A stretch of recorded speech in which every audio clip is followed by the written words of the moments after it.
Salut à tous, on se retrouve pour une vidéo spécialement consacrée à l'Allemagne en vue de l'Euro. Vous ne vous en rendez peut-être pas encore compte, mais cette équipe pourrait marquer les esprits. Pourrait aussi gagner la compétition, mais plus que ça, vraiment proposer un football très intéressant avec l'émergence des joueurs peut-être qui vont marquer leur génération, tout simplement. Alors, on va commencer en parlant de l'effectif. C'est très important parce qu'il faut quand même voir la qualité de celui-ci et puis essayer un petit peu de se projeter avec cela. Déjà pour commencer, en défense, il y a Antonio Rudiger qui est selon moi le meilleur défenseur au monde cette saison. On voit qu'il est peut-être à son prime, à son apogée, il enchaîne les très très gros matchs et c'est le taulier du Real Madrid de la défense et on voit que déjà athlétiquement il est impressionnant parce qu'il est très rapide, il est très dur sur l'homme, ok, mais il anticipe aussi et puis très à l'aise, balle au pied, dans le jeu long, dans le jeu court. Et ce qu'il a en plus, c'est son vice.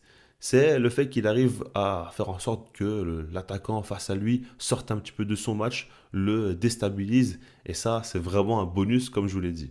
Maintenant, ce n'est pas le seul. Il y a aussi Mats Hummels qui fait une saison complètement dingue avec Dortmund. Là aussi, l'un des meilleurs défenseurs au monde, sans aucun doute. Maintenant, le truc, c'est qu'il n'est plus présent avec la sélection allemande. Il l'avait déjà quitté. Alors attention, il pourrait tout de même rejoindre à nouveau la sélection pour une compétition. On l'a déjà vu quand même beaucoup de fois. Surtout que Nagelsmann voit très bien ses performances à Dortmund et je pense que ça donne un petit peu envie de le voir jouer dans son équipe. Après, attention quand même, parce que je me dis que Mats Hummels est un super défenseur pour un bloc médian, pour un bloc bas. Maintenant, pour une équipe qui joue très haut sur le terrain, avec beaucoup de mètres dans son dos, c'est un peu plus compliqué pour lui. Maintenant, il est tellement intelligent que pour moi, il peut tout de même jouer comme ça.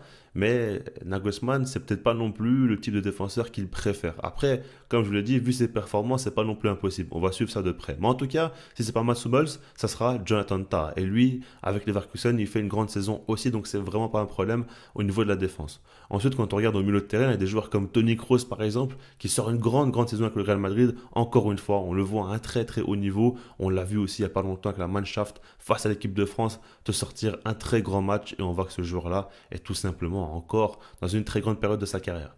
Et puis il y a Ilkay Gundogan.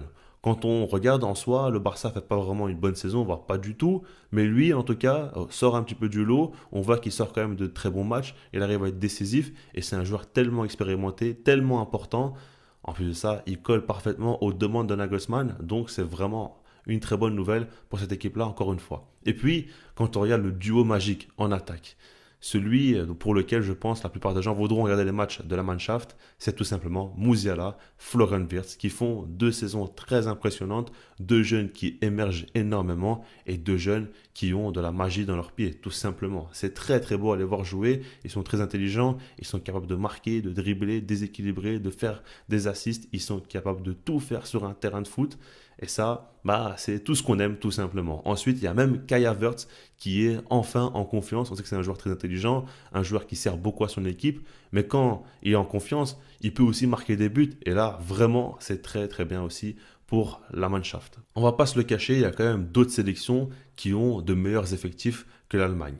Et c'est pas non plus là où ils font vraiment la différence. Par contre, ce qu'il faut prendre en compte et ce qui fait peut-être la différence au final, c'est leur sélectionneur, Julian Nagelsmann, qui est quand même un très bon coach, un tacticien hors pair. On sait très bien qu'à Leipzig, comme au Bayern, il a quand même fait de très belles choses sur le terrain, pas toujours au niveau des résultats, ok, mais en tout cas, c'est un coach qui a des idées très claires de son jeu. Et quand on regarde dans le football de sélection, la plupart du temps, on a des équipes quand même qui n'ont pas beaucoup d'identité de jeu. Et ça pose un petit peu de problème parce que à certains moments, tu reposes sur tes individualités. Et là, quand tu as une équipe comme l'Angleterre, comme l'équipe de France, c'est pas vraiment un problème. Mais il y a d'autres sélections où ils n'ont pas non plus de tels joueurs. Et là, ben, il y a des limites et un plafond qui arrive assez vite.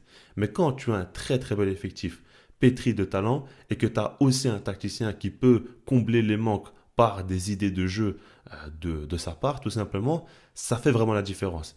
Et puis, quand tu joues face à une sélection qui a des meilleurs joueurs que toi, mais tu arrives tout simplement à jouer sur leurs défauts, tu arrives à les mettre en difficulté grâce au coach, ça peut beaucoup aider aussi. Et quand on regarde en soi, lors des deux derniers matchs de l'Allemagne, face à l'équipe de France, victoire 2-0, face aux Pays-Bas, victoire 2-1, ce qu'il faut surtout retenir en dehors des scores, évidemment, c'est le jeu qui a été proposé par cette équipe-là. À mettre en place ces idées de jeu en sélection avec un effectif différent. Parce qu'il y a des joueurs qu'il avait déjà coachés, ok, mais ça reste quand même assez différent et ça reste un univers totalement différent, surtout parce que tu vois beaucoup moins tes joueurs et c'est un travail qui n'est pas le même, tout simplement. eh ben, il a réussi à le faire très très vite parce que notamment le match face à l'équipe de France, pour moi c'est une référence. Quand on voit comment il domine le jeu, comment il arrive à mettre un pressing haut en place, à tout simplement réussir à mettre en place son jeu de position, tout en ayant un jeu offensif très vertical, bah là on voit la patte de Nagelsmann. Et ça c'est ultra positif. Et puis ce qui est impressionnant c'est que je me disais qu'il y a quand même des manques dans cette équipe-là pour mettre tout ce qu'il veut mettre en place habituellement. Comme par exemple, il n'y a pas vraiment de top ailier en Allemagne. Alors il y a Leroy Sané qui est très très fort, mais en dehors de Leroy Sané, il n'y a pas vraiment son pendant côté gauche et il n'y a pas énormément de très bons ailiers. Et puis il n'y a pas vraiment de top numéro 9 non plus. Fulkrug est un très bon joueur, Havertz aussi, mais par exemple Fulkrug c'est pas non plus top niveau et Havertz c'est plutôt un faux numéro 9. Donc ça aurait pu poser des problèmes. Et quand on regarde en soi, il demande à Musiala et à Florian Wirtz d'occuper la largeur et il arrive très bien à s'en sortir comme ça en proposant un magnifique jeu très vertical comme je vous l'ai dit, avec du décrochage, avec des appels en profondeur. Il y a un peu de tout simplement, c'est assez illisible et tout ça, ça met encore plus en valeur les joueurs. Donc au final, ils s'en sortent très bien. Maintenant, en dehors de ça, il y a encore un point important, c'est qu'ils sont à la maison. Et ça, évidemment, c'est un point qu'il ne faut jamais négliger. Maintenant, on dit souvent que quand tu joues à la maison, tu as une pression en plus. Tu as le soutien, mais tu as aussi l'obligation de gagner ou d'aller au bout. Et par rapport à l'Allemagne, pour moi, ce n'est pas vraiment leur réalité actuelle. Parce que l'Allemagne reste quand même sur 3 échecs consécutifs. La Coupe du Monde 2018 où ils ont été éliminés lors des phases de groupe de la compétition, l'Euro 2021 où ils ont été éliminés en huitième de finale face à l'Angleterre, et puis quand tu regardes la Coupe du Monde 2022, ils ont encore été éliminés en phase de groupe. Donc ça a été une catastrophe, changement de sélectionneur à plusieurs reprises. Au niveau des joueurs, il y en a beaucoup qui ont quitté la sélection aussi, il y a eu une régénération de l'effectif, beaucoup de changements, beaucoup de critiques au sein du pays, et aujourd'hui tu reviens, certes à la maison, mais les résultats récents sont tellement mauvais qu'au final on ne s'attend pas forcément à ce que tu ailles au bout. Et ça aide les joueurs, ça leur enlève un petit peu une pression, et au final, le fait de jouer à domicile n'est qu'un bonus et ne peut que les aider à performer. Donc ça, c'est une très bonne nouvelle. Et puis, aujourd'hui, quand on demande au grand public quel est le favori de l'Euro qui va arriver, on pense tout de suite à l'équipe de France, on pense tout de suite à l'Angleterre, mais pas directement à l'Allemagne. Et ça, pour moi, c'est vraiment une bonne chose pour eux de ne pas être vu comme le grand favori qui doit absolument gagner la compétition. Après, évidemment, au sein du pays, ils ont quand même des grandes attentes. Ça reste quand même l'Allemagne qui a une grande sélection du football. Il y a quand même un effectif très fort qui peut aller loin dans la compétition, mais ce n'est pas non plus le favori absolu de la compétition. Et ça, c'est vraiment, vraiment bien pour eux. Et c'est encore une fois un argument de plus pour aller au bout de la compétition. Maintenant, quand je disais au début de vidéo que ça peut marquer un petit peu le coup, et cette compétition-là, on pourrait un petit peu s'en rappeler pendant quelques années, si jamais ils y vont donc au bout et qu'ils font de belles choses, c'est surtout par rapport au fait que quand on regarde, il y a un bon mix entre des joueurs très très expérimentés qui sont vers la fin de leur carrière, par exemple Tony Kroos qui pourrait encore gagner la Ligue des Champions, gagner l'Euro, faire encore une fois une saison très mémorable. Ilkay Gundogan aussi qui a gagné la Ligue des Champions il y a un an, qui pourrait maintenant gagner l'Euro, continuer à écrire son histoire. Un joueur qui a commencé à gagner ses vrais trophées majeurs vers la fin de sa carrière, c'est assez atypique. Manuel Neuer qui continue proche de la quarantaine à gagner de top trophées. Et puis la nouvelle génération, avec Musiala et Wirtz notamment, qui ont tout pour accomplir de grandes choses dans leur carrière, pour tout simplement continuer à marquer leur génération. Bah, si jamais ils arrivent à gagner l'Euro, bah, c'est tout simplement le début de grandes choses peut-être pour la suite.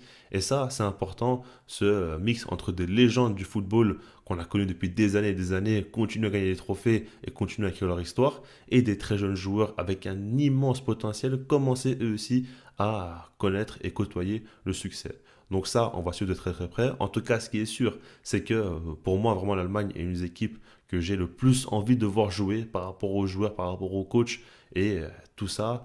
Ça me donne vraiment envie de voir la compétition parce que je pense qu'elle sera tout simplement très intéressante. Si vous voulez que je fasse d'autres vidéos par rapport à l'Euro, dites-moi en commentaire les pays que vous voulez que je traite, etc. En tout cas, je vous laisse là-dessus, sinon moi je vous dis peace.